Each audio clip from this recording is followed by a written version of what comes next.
గతంలో చెప్పాను Michael Faraday గురించి. 2 అయస్కాంతపు శక్తి క్షేత్రాల మధ్య ఒక రాగి తీగను భ్రమింపజేసినప్పుడు విద్యుత్తు పుడుతుంది అనే ఫార్ములాను కనుగొన్నవాడు, విద్యుత్ శక్తిని కనుగొన్నవాడు మైకేల్ ఫారడే. ఆయన కనుగొన్న ఫార్ములా ప్రదర్శనాత్మకంగా రాజు ముందు ప్రదర్శించే ఛాన్స్ వచ్చిందంట ఒకరోజు. ఇలా జనం ఉన్నారు, రాజు ఉన్నాడు, ప్రజలు ఉన్నారు, వాళ్ళందరి ముందు తను కనుగొన్న ఫార్ములాన్ని ప్రదర్శనాత్మకంగా చూపించేటువంటి టైం అది. గంట ప్రోగ్రాం. ఆ గంట ప్రోగ్రాంలో తను కనిపెట్టిన ఫార్ములా మొత్తాన్ని కూడా రాజు ముందు వివరించాడు. దాదాపు ఫైనల్ అయింది.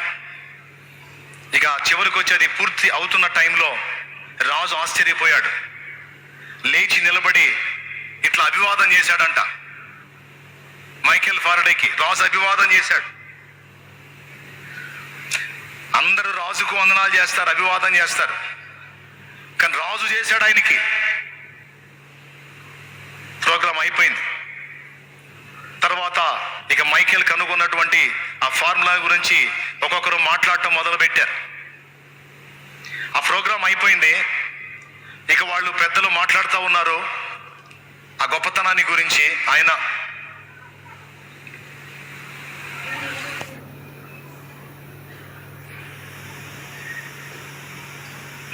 వాళ్ళందరినీ ఆ వేదిక మీదే వదిలిపెట్టాడు, రాజును వదిలిపెట్టాడు, మొత్తం వెళ్ళిపోయాడు. ఆయన ఎక్కడికి వెళ్ళాడో ఆయన సన్నిహితులకు తప్ప ఎవరికి తెలియదు. అంతా మాట్లాడుతున్నారు, రాజు కూడా వేదిక మీదే ఉన్నాడు. మనందరం మాట్లాడాం. మైకేల్ కూడా మాట్లాడితే బాగుండు, మైకేల్ ఫారడే ఏం మాట్లాడతాడో విందామని ఆయన పిలిస్తే ఆయన లేడాడా. ఎక్కడికి వెళ్ళాడో తెలుసా? ఆ గంట ప్రోగ్రాం అయిపోయిన మరో నిమిషం నుంచి తను వెళ్ళే చర్చిలో ప్రేయర్ స్టార్ట్ అయింది, ప్రార్థన స్టార్ట్ అయింది తను వెళ్ళే చర్చిలో. అందుకే అధికారుల్ని, రాజుల్ని వేదిక మీదే వదిలేసి రాజుల రాజైన వారి సన్నిధికి పరిగెత్తాడు. రాజుల రాజైన వారి సన్నిధికి పరిగెత్తాడు. వెళ్ళిపోయాడు. అది ఆయన. మనం అడుగుదామా మైకేల్ ఫారడేని?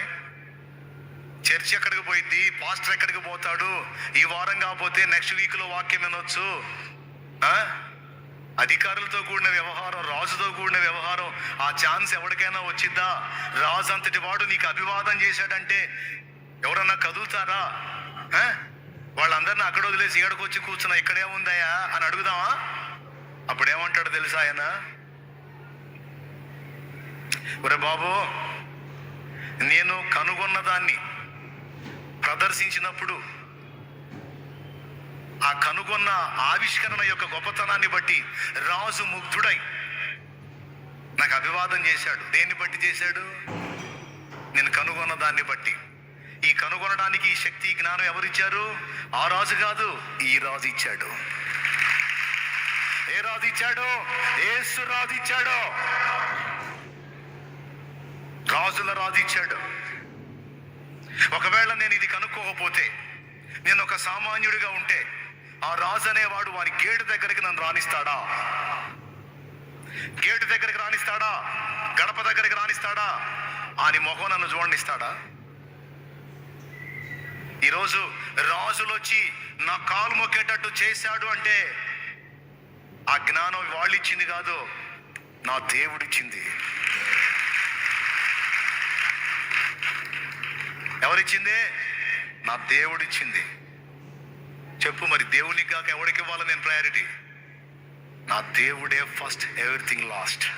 దేవునికి స్తోత్రం, హల్లెలూయా. చెప్పు, గట్టిగా చెప్పు. అది ఆయనే నాకు ప్రధానం, ఆయనే నాకు ప్రప్రథమం.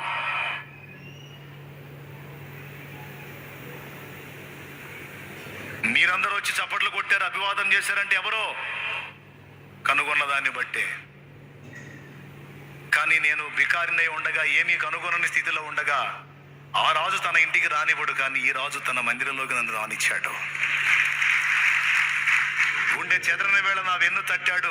అసమర్థుణ్ణి అని విలపించిన వేళ లేదు లేదు, నిన్ను సమర్థుడిగా నేను చేస్తానని చేతబట్టి నన్ను చెక్కి ఈరోజు అనేకులు ఆనందించే స్థాయిలో నన్ను నా దేవుడు ఉంచాడు. నా దేవుడు, నా దేవుడు, నా దేవుడు.